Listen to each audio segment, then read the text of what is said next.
Hey everybody, it's Sean and Paul here from Better Call Paul. We're doing our weekly coffee chat this morning. It's Saturday, October the 18th. And I don't know about you, Sean, but I'm doing some last minute packing for the cruise. All my packing will be last minute packing because the only thing I have packed so far is my passport. Oh, really? You haven't That's it. started? No, Yeah, I I think can't I can I go get can't a complain haircut. because Tracy did most of my packing for me. So Okay. yeah, she Yeah, bought the suction bags. I don't know if you've ever seen those. I have. Right? Suck the air out of the bags, put it all into carry-ons, so we don't have to pack an actual, or we'd have to check a bag. Okay. Yeah, Yeah, exactly. Yeah, we're just bringing the carry-ons and a backpack. That's it. right on, right on. So you broke your $1,000 right for October, I did. and you I went did. shopping. I did do some shopping this week. Yeah. So what'd you end up In, buying? well, in the video I did earlier this week, I said that I trimmed a few positions. I trimmed ENCC, trimmed ENCL. Um, and those were the main two that I trimmed mostly. Sold 50 of each. I was up money in them, not including the distributions I've earned over time. Nice, Just in general, I was up some money. And I bought some more. I actually opened up a position in Biggie. nice. Yeah, it was originally I just bought the two just to get the ball moving, Yeah, and then I talked myself into going back and buying 8 more. nice. So I got it up to 10. Yeah, So that's a position I'd really like to start building. I think everything looks good in it. The underlying assets in it are good. Obviously the dividend's fantastic, or the distribution, sorry, is fantastic. yeah. What else did I sell? I think I sold some Utes, UTS, and oh boy, I think that was it. Actually, no, I did. That's a lie. I did top up on my MSTE. That's what you bought. Uh, yeah, my goal was to get to 1,000, and I did. I bought 150 of them this week, so it got me up to 1,000. So Oh, I think you're I'm at gonna. 1,000 now. I'm at 1,000 now. The MSTE, yeah. Perfect. It's, the first time I've ever broke, 4 digits in owning any stock. Nice. So I'm quite excited about it. I think I'm going to stop adding to it, but the best part is, since it's been on sale, Yeah, is that I did lower my cost average quite a bit. that's good. Because Yeah, I believe my cost average was just over $15, so I got it down to mid 14s. yeah. So, but bringing it down is bringing it down. I was excited about it. Have you been getting anybody messaging you about MSTE? I don't know if you've noticed, but people have been asking us questions on our videos about MSTE. Everybody's worried right now. Everybody's panicking. You know, it's down quite a bit from its all time high. I think it was over $19, and now it's down to 10 something. Yeah, It's definitely, I would say right now, it's probably one of my biggest losers. Um, by just far, yeah. just in share price. If you factor in the dividends, I'm actually not down as bad as you would think. Yep. Um, I do have my spreadsheet on MSTE. I think I'm only down about 8%, 8 or 9%. So I'm not too disappointed with it. Um, and it's going to come back. I'm sure it's going to Oh, come back at some point. absolutely, absolutely. I I just have a bit of a feeling people, you know, whether it's actual retail investors like us or institutions, buying and selling and moving the price on actual micro strategies. Yeah, I think people were using it like a bank.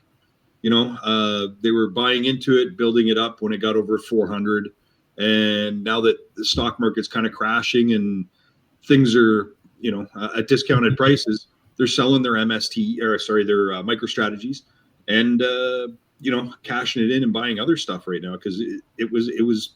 Is it overflated in price? Micro strategies, their underlying business, the software and everything.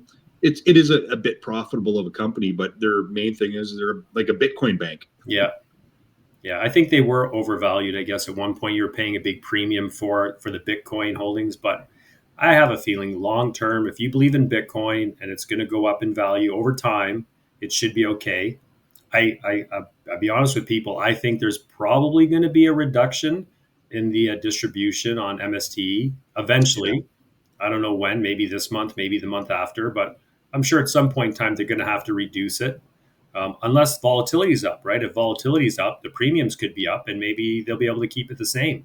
So, Well, it's been super volatile for the last right, the last couple of weeks, that's for sure. yeah, yeah. Even the last month, we saw price dips in it from over 30. MicroStrategy, yeah, big price dips in it, and it's been jumping all over the place. So it's been super volatile. Yeah, I didn't sell anything this week, which is, I guess, a little bit rare for me not to make any kind of big moves like that. But I didn't sell anything this week. I did keep working on my Snowball portfolio, right? So I bought more MSTW, and somebody was questioning me on that one as well because it's similar to MSTE holding strategy. Yep. Bought more YBTC, and again, somebody was questioning me about that one because it had dropped so much recently. But I'm kind of getting in at the lows, which is the whole point, right? I purposely sold my PLTW to buy MSTW because one was up and one was down. And blocks, I've been adding to blocks this week as well. So I got those. I doubled up my Reddit position with Harvest. Oh, did you? RDDY. Yep. Yeah, it went down below my average cost, and I bought another 50 shares. Oh, did you? Oh, nice, Yeah, so nice. I just bought the 20 so far. It's at 929. Ooh, maybe I should add into this one next week. Yeah, my cost average is 973. That's not bad. Yeah, I thought I bought it at a great price, but yeah. And then I bought a little bit of Canny and a little bit of S-Day.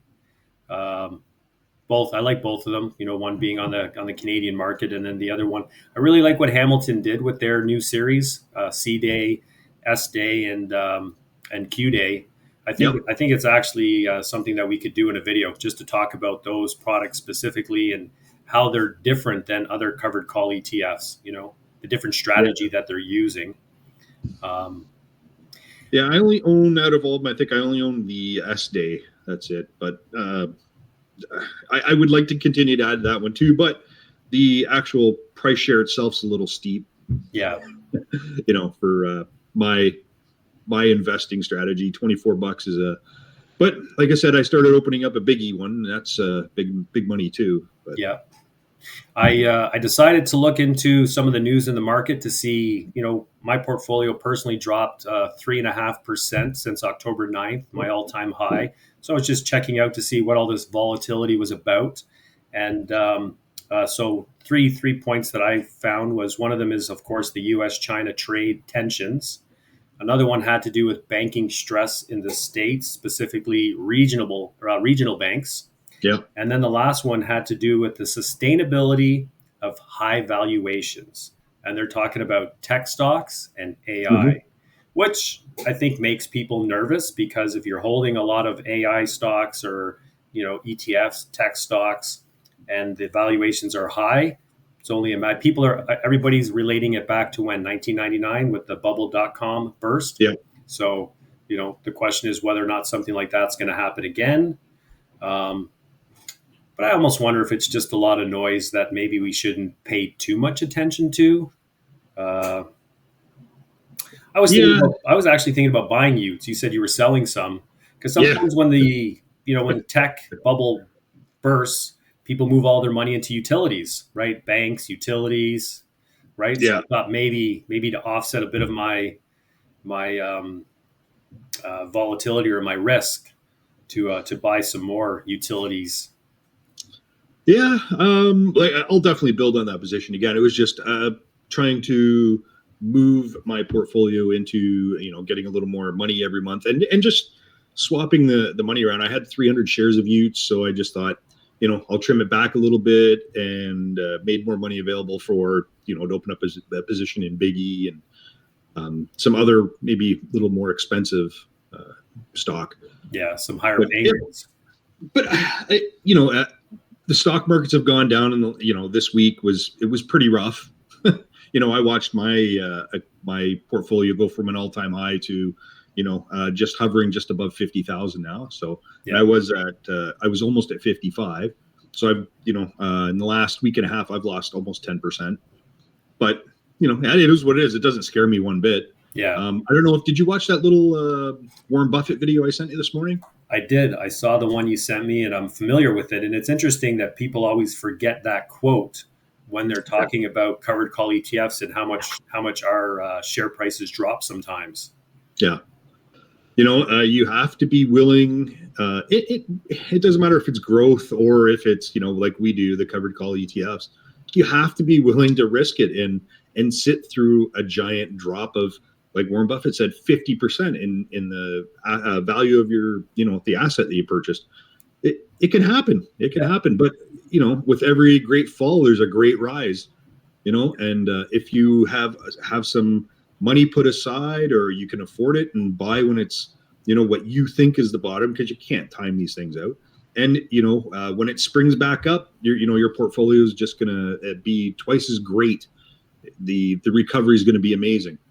yeah, definitely. It's invest. What a big part of investing is stomaching the volatility. You have to be able to stomach the volatility because the market goes up and down, right? Sometimes it has nothing to do with the stock you own, the underlying positions of your ETFs, just has to do with politics and other noise, right? But if that bothers you that much, then you're not going to do well in the stock market. You'll be continuously buying high and selling low. So we're trying to Yeah, do the opposite, right? We're trying to realize gains when we can. We're trying to buy low when we can, and in the meantime, collect those juicy dividends that are helping us out a lot in different ways. yeah. And with new investors too, it's almost like a good lesson learned. You know, people can tell you have to hold through these things, but new investors, they do get nervous. And I can say it was the same thing for me, 3, 4 years ago when I started. But you're looking at your portfolio getting smaller and smaller for the total value of it, and you don't want to hold through. You're like, oh, maybe if I sell now, I can wait and hit the bottom and buy back in. But don't. Just hold your position, right? And you gotta march through it, and don't worry about it. Maybe add to it if you can. Yeah, And it's a good lesson learned, I think, for newer investors. When you buy into a market and it's just keeps going up and up, you think you found the magic of investing, and you haven't. You no, haven't seen it go through a dip. yeah. And I was thinking about it since 2020 when I started investing on my own. It seems like there's never been a year where people aren't talking about the upcoming recession, the big market crash, Yeah, and if my memory serves me right, 2022 was a bad year. Like it was a bad year. But other than that, so what? 4 out of 5 years, 5 out of 6 years have been good, for the most part, with yeah. dips here and there, but pretty quick recoveries. So I think as long as the stock market keeps going up over time, that's you just stay invested and keep investing. Absolutely, Yeah. absolutely. Yeah, obviously nobody looks forward to a dip or a recession, but they're going to happen. It's going to happen, and it's just how you react to it, right? Yeah. How you get through it. Do you still have a variable rate mortgage? I do, yes. Yeah. So have you noticed your payments coming down? They have. They have. Actually, I'm really looking forward to next week or the week after, when the Bank of Canada decides again what they're going to do. I think we might see another quarter point, but our mortgage rates come down quite a bit. I can't even tell you off the top of my head what it is right now. Anna, I leave all the money to Anna to take care of for the mortgage. Yeah. All I do is just deposit the money in the account. Well, in my one real life case study, I talk about using my dividends to pay my mortgage, and Mm-hmm. my mortgage payment was 945 a month, which is relatively low. But Yes, very low. we got to go into the bank this week, and we could renew our. We had a 2 year term, but we were able to renew it up to 6 months early with no penalties. Mm-hmm. So we decided to renew. Our rate went down from 6.05 to 4.01, which is saving us $188 a month. So our Wow. mortgage payment now is $766. Oh, I think wow. that's almost under some people's car payments. Yeah. Yeah, and not even a fancy car nowadays. Yeah. I think the reason why I'm bringing this up is because, yes, there is inflation. We all want to make more money. We're growing our portfolios, but you also have to look at ways of cutting your expenses, and not just cutting out the things you enjoy, right? Not just sacrificing vacations and good times with friends, but little things like your mortgage payments or your car insurance, whatever. If you can save $188 a month on that, that's a bonus. So definitely I, something to consider for everybody, where you can cut costs without really hurting your lifestyle. absolutely. I totally agree. I've done a lot of that kind of stuff in the last few months. Got rid of cable. Cogeco. I was paying just over $280 a month for Cogeco Wi-Fi and cable. So I was like, we don't even watch TV. All we do is we watch the occasional movie. So we got rid of cable. Got an Amazon Fire Stick. So now my bill is just for the internet like $60 a month with tax. Nice. So yeah, call up your car insurance. Ask them to have another look at it. Maybe you can save a few bucks there. But even a cell phone, I went from who was I with? I was with Rogers, and I was paying just over $100 a month, and just getting your basic service, like 4 gigs of internet, and blah blah blah. Talk, text, and I swapped over to Freedom. Now, because our lifestyle, I do like to travel. I now pay just over $50 a month. I get unlimited internet, talk, text, and I have worldwide 10 gigs of data monthly. So if I was to go to wherever, Costa Rica, anywhere, it doesn't matter, China, Japan, I get 10 gigs of data a month, all included in the price. Yeah, Yeah. So it's like, okay, that's a simple thing. So right there, I've saved myself, closer to $300 a month. yeah. And if you're a young person, say even under the age of 30, and you're thinking, I don't make enough money, I can't afford to save, I can't afford to invest. Well, maybe you can, right? Maybe you can cut out 100, $200 a month of expenses and put that money, allocate that money towards, paying yourself first and creating a portfolio. Because somebody, who was it? Somebody just recently sent me a snapshot of something where it says $1 saved at 20 years old is $88 by the time you retire. Oh, really? Right. So for Oh, every wow. dollar a 20-year-old saves will be worth 88, probably at the age of 65, which I'm sure a lot of us don't want to retire at 65, but still just goes to show from $1 to $88. That's So amazing. yeah. So if you're young, or even if you're in your 40s or 50s and you're struggling to save, there's ways that you can cut costs and do it. Yeah, I've always told everybody, even Jacob, my son, that don't stop living. Try to pay yourself first. Put your you get payday, put your money in your trading account. Pay yourself first is very important. Yeah. And don't be cheap about paying yourself. You don't want your job to be cheap paying you. Don't be cheap paying yourself. Pay yourself a good wage. Put it in your trading account, and then live off the rest. And by living, I mean have some fun. Like actually, Jacob and his girlfriend just bought concert tickets to go see Rush. Nice. Yeah, I was like, no way, you're gonna go see Rush, and he didn't even ask me if I wanted a ticket. He didn't buy you a ticket, eh? No, what a jerk. Yeah. Oh, what can you do, eh? Yeah, true enough. What can True you enough. do? But he's living a life. They do a vacation here and there, but he's paying himself first too. So Yeah, that's really smart. yeah, Really absolutely. smart. Yeah, Logan, my son's 20 years old, and his portfolio, I think he said it hit just over 14,000 this week. And Nice. yeah, and his dividends are almost 200 a month. And Oh, good for yeah, him. yeah, I think he's up to 60 shares of XEQT as well. Wow. Yeah, and the gold stock he bought, it went through the roof, right? He picked it up for like 80 cents, and it was about $4.30 this week. Oh, really? Eh? Yeah, so he's Wow. enjoying it. He's having a good time. Yeah, I get he's doing well with it. Yeah. He's doing well with it. Well, I don't know. I shared that little snapshot with you guys of that BOCA, Oh the yeah. Volcano Resources. They're out of Calgary, but they're a mineral exploration company. But I bought in at 0.0074 of a cent, so Wow. under 1 cent a share, and it just hit 9 cents this week. So I'm looking at it, I'm like, why can't all my stocks look like this? I'm up 1,114%. Wow.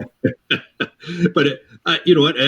They were acquiring another company. they've been floating around 3 cents, but they acquired another exploration company, and that was it. This week they jumped through the roof. So, it's it was one of those stocks. It's like I had $3 left in my account, couldn't really buy anything with it. I'm like, so I just Googled exploration companies in Canada, and I was like, that one popped up. I'm like, half a cent a share.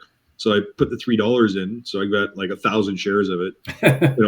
So it's worth a total of like $98 or something. But it was kind of neat. It was a neat little experiment. It's unfortunate you didn't buy more, but yeah, well, it's I didn't expect anything to go with it. But yeah, that's okay. But I can say I've owned a stock that went up 1,100%. That's amazing, eh? Yeah, that's amazing. Yeah, kind of fun. Yeah. So next week we're going to be away. We're going on a cruise. So I'm sure we'll have our phones with us, so our investing won't change. We'll still be doing the same stuff. But do you Absolutely. We're kind of past the midpoint of the month. Do you have? I guess you don't have a lot of distribution still coming in. No, I don't. I'm done for the month, but I know I do. I might talk get about something it from like all the bi-monthlies will pay on the 22nd of October. Yeah, and I only have the one, Okay. so I think I get like $1.80 or something. Maybe I'm going to buy some more BOCA. Cash it out. Cash it. Yeah. I'll use it as a tip on the boat. Yeah. Yeah. So I don't have any more, but I know I keep talking about it, but I think I'm going to finally pull the trigger and sell half of what I have in GameStop. Yeah. I really, really want to build my monthly income. Yeah. It's an itch I need to scratch. It hasn't really taken off like we kind of thought it would after. It's coming up on 5 years now. It's like, okay, I've ridden this roller coaster long enough. It's like being in an abusive relationship. GME just keeps abusing me. Yeah. But how about you? What do you have coming in the rest of the month, Paul? I still have a lot coming in. Thankfully, I have my REX shares, which is AIPI and FEPI. They pay near the end of the month. And then I get Canny and Biggie, S-Day, Q-Day. Is there any other the bi-monthlies? I can't think if there's any other bi-monthlies. But I still have, I believe it's 2 weeks left of the weekly dividends. Yep. Right, there's still 2 weeks left, so I'll get all of those. So right now I'm sitting at 9,300 in dividends, and I'm really hoping to break 11,000. That would. Well, so you've always had a solid plan. I'm sure that is just around the corner for you. Yeah, I'm hoping. Definitely. So I'm just trying to. I'm actually debating on making a move. I'm thinking about selling FEPI. So AIPI and FEPI are from the same, obviously, REX shares. And one target's 25%, one target's 35%. So I was thinking about selling my FEPI shares, which I have 105 of, buy 90 shares of AIPI, which will give me a total of 200 shares. I'll still get the same dividend amount, but I'll have over 1,000 US left over. Okay. Right? And I was thinking about maybe putting the $1,000 into MPay, or maybe split it up between blocks and MPay and WPay. Sorry, WPay. I need more coffee. WPay is the Round Hill Fund of Funds, right? It holds all of their weekly payers and pays on Wednesday. So I was debating on whether I should top those two up so that I get paid more on Monday and get paid more on Wednesday. And the only thing I'm worried about is that AIPI is more AI obviously related as opposed to tech. And it could crash harder if there is a crash, who knows? But the other thing would be is by buying WPay and blocks, I would be kind of diversifying a little bit that way. So we'll see. I'll probably end up doing it. I'll look at the numbers and see how much it's going to increase my my dividends for the rest of this month. I'll probably end up doing it. And at least that way, I'm also kind of like maybe making my portfolio a little bit more smaller, few positions to worry about. Do it over a breakfast mimosa or something. And yes. Yes. Nice egg white omelet. And So sounds fantastic. I think I have one more. Looking forward to this week coming up. Oh yeah, for sure. I think there's one more that pays the end of the month, and now I can't even think of what it is. There's another, not really a big one, but Pays October 30th, but I can't remember what it is. I'm getting too old, Sean. Well, we all are. We all are. Well, I know I am. Man, every morning I wake up, something else hurts. Right? Like I don't know how, but my toe is throbbing this morning from Really? my broken toe. Yeah, I don't know if the cat jumped on me last night or what. That's not good. Hmm. Trying to figure out which one it is, but I'm not sure. As soon as we stop the video, it'll jump into your head. Right? So, what do you got planned for the rest of the day, Paul? I think we have to clean the house before we go on vacation, do some grocery shopping for the kids, leave them with some food. Uh, They're that's, not kids anymore, Paul. They're not kids. I know. They're They're adults. adults. The funny thing is they're probably just going to Uber Eats while we're gone, so they don't have to cook anything. Yeah, everything you bought is going to be sitting there still. Right? It'll still be waiting for us when we get back. So, oh well, it is what it is. Yep, absolutely. Something minor like that's not a big deal in life. Yeah. Anyways, I don't think there's really much more we can talk about this week. No, I think that was good. Yeah, That was good. yeah. Probably miss next week. Will we be flying home, or I'm not even sure. We fly home next Sunday. Yeah, So we could, maybe next Saturday, sit at the back of the boat, back of the cruise ship, and we'll have a coffee because the coffee barista place in there is just fantastic yeah, on the for cruise sure. ship. That Celebrity X does a great job. Fantastic. So maybe we can sit there and have a little, maybe we'll make a shorter video or something. Yeah, yeah. Just talk about the week that was of cruising. Maybe we'll open up another channel just about cruising. Yeah, and for anybody who's thinking about maybe someday investing in covered call ETFs or income portfolio, it's paying for my trip, so I'm a believer. I can't complain with all this fake income that we're making. So yeah, even in my scenario, it didn't directly pay for my trip, but what it did do was my account is now big enough where it's funding itself. So I've always wanted to put $1,000 a month or thereabouts, whatever I can, between 500 and 1,000 a month into my account. So this month, when I had to pay for the trip, it didn't hurt me because my account is funding itself now $1,000 every month, and everything else I put in is just bonus money for me. yeah, So indirectly, yeah, my covered call ETF portfolio is paying for this trip. it's helping. Indirectly. It's helping for sure. And just a reminder, guys, I know that sometimes I forget to say this, but we're not endorsing any of these ETFs, right? We're not trying to tell you guys to buy them.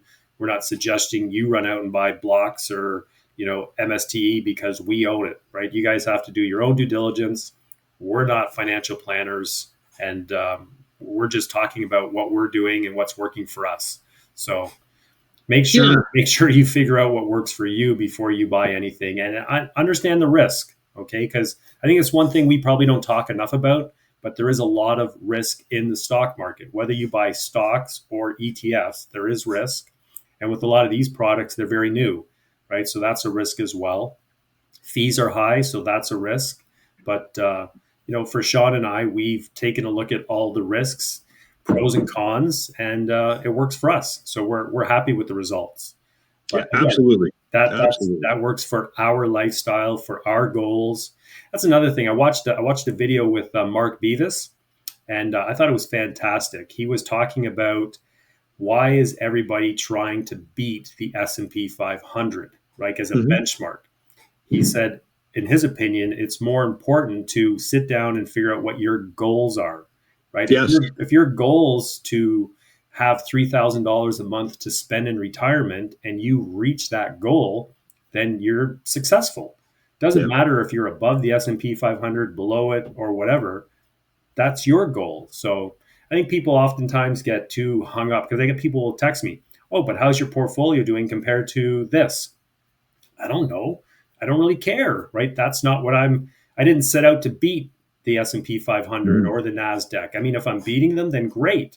If I'm not, oh well. As long as my monthly income keeps going up, that's what I'm happy about. Yeah, I think the better gauge would be, how is my portfolio doing against my expectations, or how is my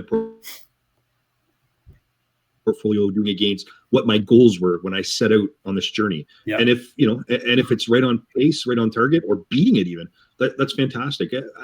I'm way ahead. Yeah. I'm way further ahead than I ever thought I would be.